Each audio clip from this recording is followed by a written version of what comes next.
अस्सलाम वालेकुम। ये हमारे कमरे में ना एक अदद बल्ब लगा हुआ है, ये इतने दिनों से ख़राब है। इस बेचारे को ना चेंज नहीं किया जा रहा। मैंने कहा आज हम इसको ना चेंज करते हैं।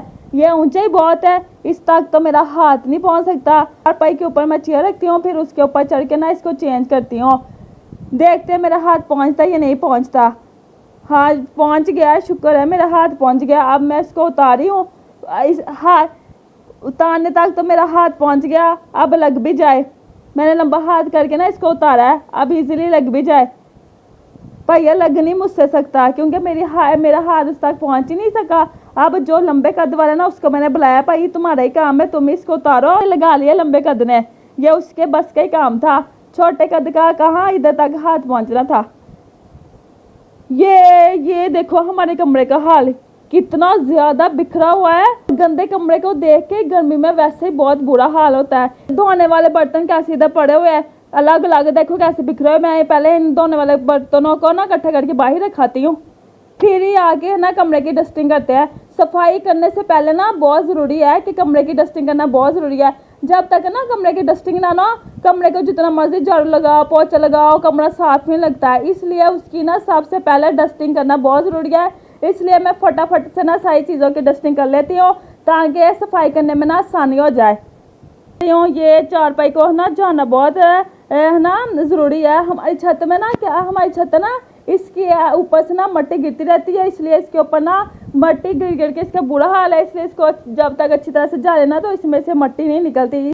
मैंने सोचा ईद भी आने वाली है, रोज़ रोज़ तो सफाई होती नहीं है और मैं एक ही दफ़ा कमरे की अच्छी तरह से ना डीप क्लीनिंग है ना सफाई कर लूँ ताकि रोज़ रोज़ तो सफाई होती ना। गर्मी भी बहुत ज़्यादा, गर्मी में एक दफ़ा सफाई हो जाए तो बड़ी बात है। रोज़ रोज़ नहीं गर्मी में होती, वो थोड़ा बहुत और गंदा होता है ना वो तो बंदा उठा लेता है, लेकिन जो डीप क्लीनिंग है ना वो एक दफ़ा ही होती है। इसलिए मैंने सोचा कि आज अच्छी तरह से कमरे की डीप क्लीनिंग कर लूँ।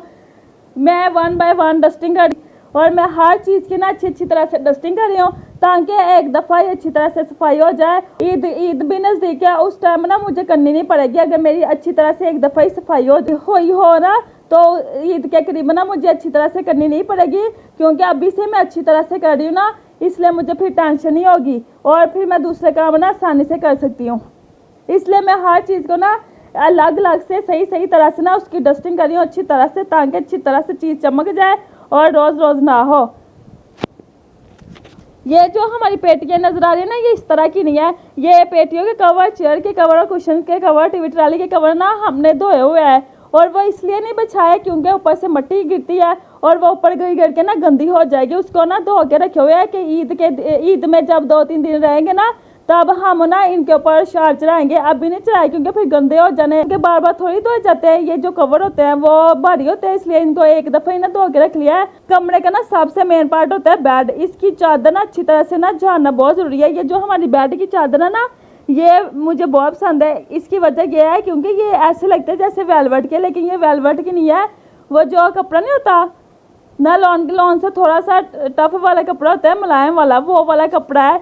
ये इतनी पुरानी है लेकिन इसको इतनी दफ़ा धोया ना ये ज़रा भी पुरानी नहीं लगती, ऐसी लगती है जैसे अभी न्यू ली है। मैंने अच्छी तरह से डस्टिंग कर ली है, अब मैं झाड़ू लगा लेती हूँ जल्दी से। झाड़ू लगा लिया, झाड़ू के बाद ना पोछा लगाना बहुत ज़रूरी है क्योंकि अगर पोछा बंदे को लगाया जाए ना शाम तक बंदा झाड़ू लगाए या ना लगाए वो चीज़ है ना जगह साफ़ रहती है। इसलिए मैंने कहा चलो लगे हाथ ना मैं पोछा भी लगा लेती हूँ ताकि अंदर अच्छी तरह से साफ़ हो जाए। माशाल्लाह से देखो कैसे कमरा हमारा डीप क्लीनिंग हो गया है। अब मेरी टेंशन ख़त्म हुई। अब मैं है ना मुझे तक इसमें सफाई करने की ज़रूरत नहीं पड़ेगी। डीप क्लीनिंग जो थोड़ा बहुत गंद पड़ेगा वो इजीली उठाया जाएगा।